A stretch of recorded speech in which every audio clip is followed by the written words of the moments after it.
Introduction.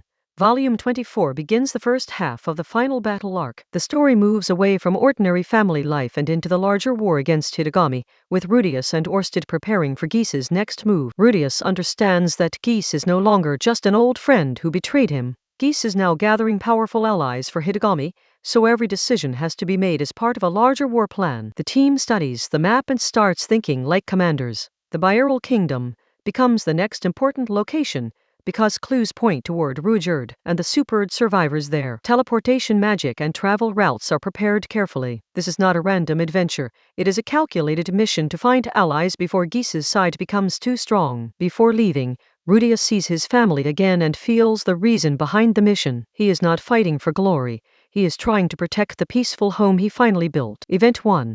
Rudius and Orsted hold a strategy meeting. They review the enemy pieces on the board. Geese, Hitagami's guidance, possible world-class fighters, and the danger of being attacked before their own side is ready. Rudius gathers his closest people and explains the direction of the mission. Eris, Roxy, Sylphie, and the others understand that the next journey may connect directly to the final battle. The plan becomes clear. Find Ruijerd, secure the Supered tribe as allies, and strengthen the anti-Hitagami network before Geese can use the Byeral Kingdom against them. Rudius prepares supplies, letters, magical tools, and travel support. Even small preparations matter now, because one missing detail could put the entire group in danger. The journey begins with a heavy mood. Rudius knows this trip could reunite him with someone precious, but it could also lead straight into one of Hitagami's traps. Event 2.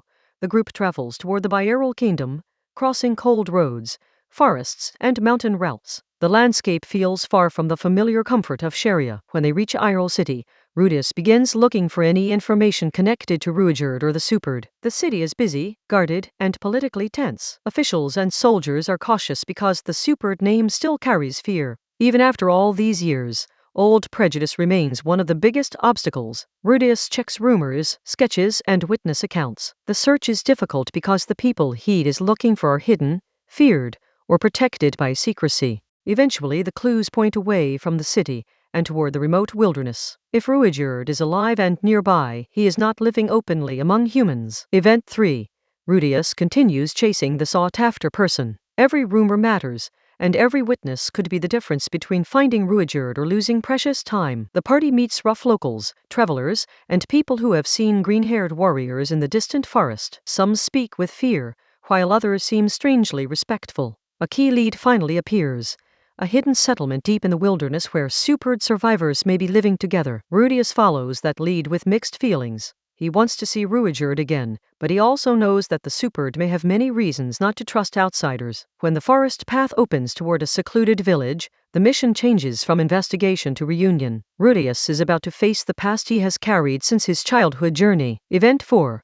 The Supered village appears deep in the forest. It resembles a quiet tribal settlement, peaceful on the surface, but surrounded by the tension of survival. Rudius sees Supered children and elders living ordinary lives. This is important, because it proves the tribe is not the monster story the world has always believed. The villagers are cautious around Rudius and his companions. Their fear is understandable. Humans have hated and hunted the Supered for generations. Then Ruijerd finally appears. After 10 long years, Rudius is reunited with the warrior who protected him and Eris after the teleportation incident. The reunion is emotional but restrained. Ruijerd has always been serious, yet the bond between him and Rudius is obvious without needing many words. Event 5.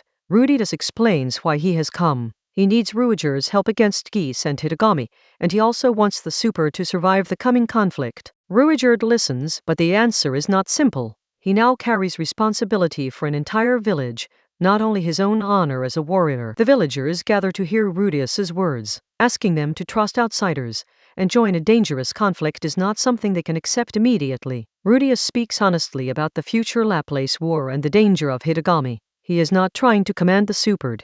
He is trying to convince them as people. Around the campfire that night, the old bond between Rudius and Ruijerd slowly returns. But the village is already shadowed by something more dangerous than hesitation. Event 6. The first signs of trouble appear inside the Supered village. People become sick, weak, or strangely affected by a dark presence that does not feel like an ordinary illness. Rudius begins examining the sick villagers. The situation is frightening, because the disease seems connected to magic, corruption, and something hidden inside the village itself. Roxy and Sylphie help with healing and investigation, while Rudius tries to understand whether this is a plague, a curse, or an enemy attack. The truth points toward Abyssal King Vita, a terrifying enemy who can influence minds and spread himself through the superd like a hidden parasite. The village's greatest danger is cruel. Killing Vita carelessly may also destroy the people he has infected. Rudius cannot simply blast the enemy away. Event 7. Vita begins attacking from inside dreams and memories. Rudius experiences visions that try to weaken his heart instead of his body. He sees illusions of people he loves, including images that touch his guilt, grief, and desire for a peaceful life. Vita is trying to make him hesitate. One of the cruelest visions uses Zenith, presenting a version of his mother that feels painfully normal and alive. Rudius has to confront the temptation to accept a false happiness. To escape, Rudius must choose truth over comfort. He understands that a beautiful dream can still be a trap if it asks him to abandon reality. When he breaks through the illusion, the battle against Vita becomes personal. This enemy is not only attacking bodies, he is attacking the bonds that keep Rudius moving forward. Event 8. With the village in danger, the group searches for a cure. The problem requires brains as much as strength, because a direct attack could kill the infected superd. Cliff's knowledge, Roxy's careful magic, and Rudius's mana control become essential. The group studies the corruption like a magical disease that must be separated from its victims. The workshop becomes a battlefield of another kind. Instead of swords and explosions, the fight is made of formulas, mana flow, and desperate experiments. The breakthrough finally arrives when the team finds a way to weaken Vita's influence without destroying the people he'd infected. The cure begins spreading through the village. It is not instant victory, but it gives the superd hope for the first time since the Dark Plague began. Event 9. The story pauses for interludes that show the enemy side more clearly. Vita is not just a random monster.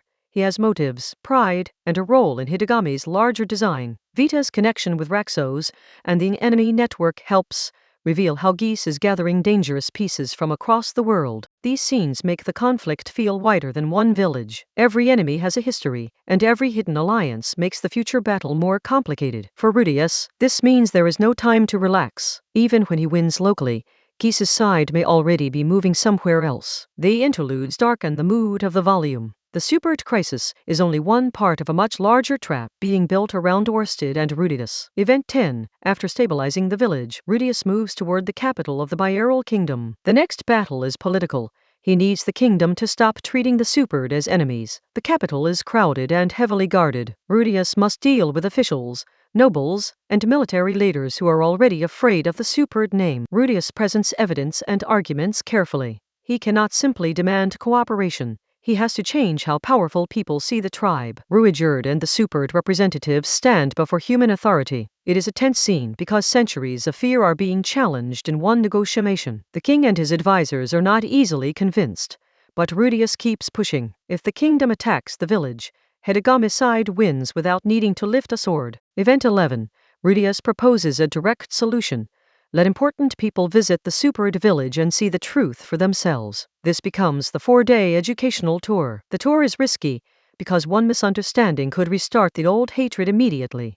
But it is also the best chance to show that the superd are people, not monsters. Guests see superd families, children, meals, homes, and ordinary daily life. The image of a peaceful village slowly begins replacing the legend of a cursed tribe. Rudius guides the visitors through the settlement while carefully controlling the mood. He knows this is diplomacy, public relations, and emotional healing all at once. By the end of the tour, some hearts begin to change. The superd are still feared, but they are no longer faceless demons in the eyes of every visitor. Event 12.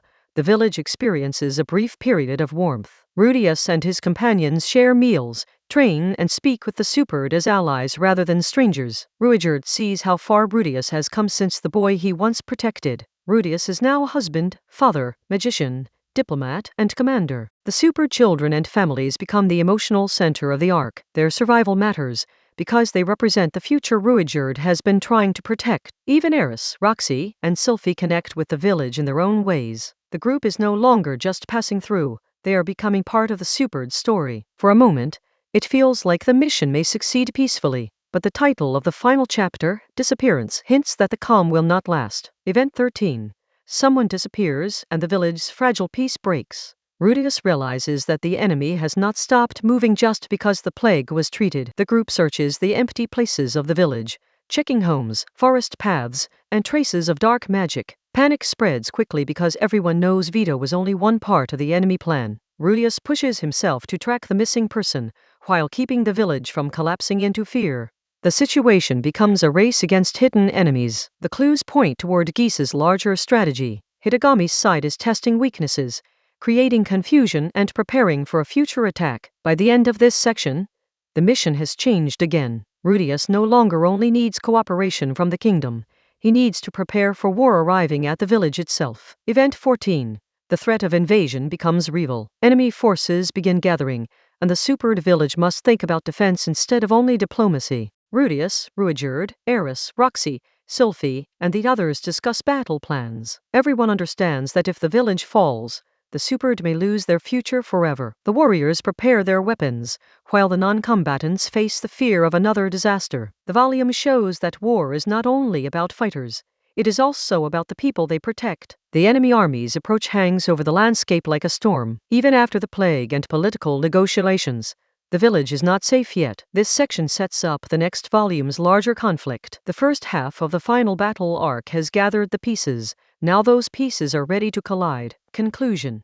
Volume 24 is the beginning of the final battle arc's first major movement. It reunites Rudius with Ruijerd, reveals the surviving supered village, and turns old prejudice into a central battlefield. The most important conflict is not only physical. Rudius must fight disease, illusions, political fear, and the long shadow of the supered tribe's tragic reputation. Abyssal King Vita makes the arc darker by attacking heart and mind, forcing Rudius to reject false comfort and choose the painful truth. The supered village gives the story emotional weight. Saving the village means protecting children, families, and Ruijerd's dream of clearing his people's name. By the end, Rudius has taken major steps forward, but the enemy army and Gisa's larger plan remain ahead. Volume 24 closes as a setup for the bigger battle waiting in Volume 25.